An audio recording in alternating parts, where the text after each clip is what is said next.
咁多位大家好啊，又係我阿 Ken 啊。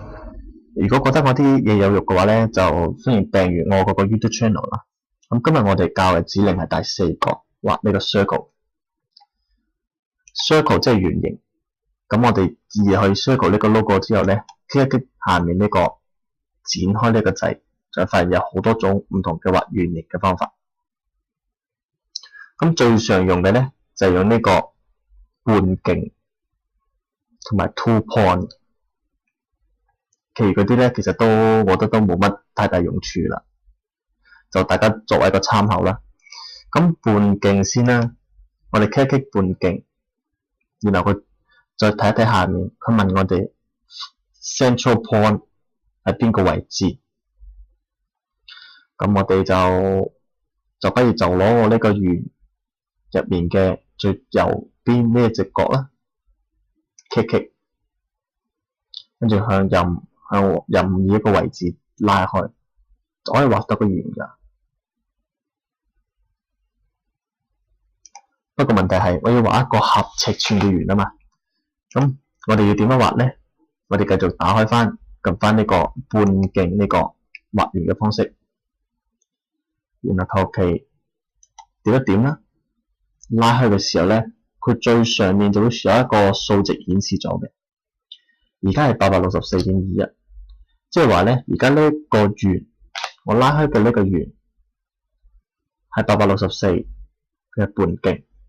咁如果我要畫一個半徑150嘅圓嘅半徑嘅話咧，我呢一刻就只需輸入150，咁樣 enter， 咁我就可以畫得一個150半徑嘅圓噶啦。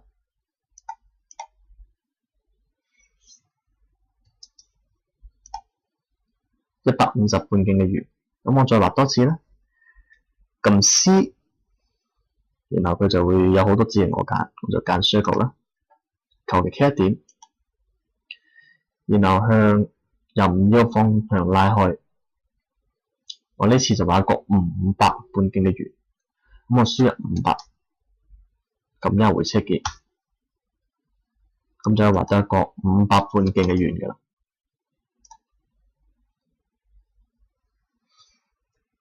咁另外一個繪畫圓最常用嘅方法就係 two point 啦。咁喺咩時候會用得着咧？咁我就需要一個工具，畫咗一個正方形先啦。two point 嘅意思咧，就係有兩個唔同嘅接觸角。假如我喺呢個正方形入邊，我攞咗呢一個同佢嘅對角，咁就可以畫到個圓噶啦。咁好多時候我哋遇到好多情況就係畫一啲好奇奇怪怪嘅圓。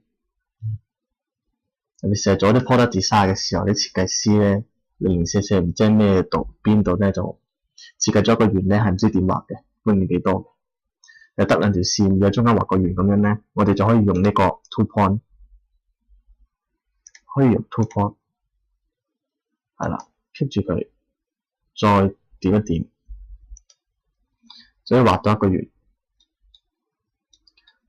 好，今日畫圓就教到咁多先啦。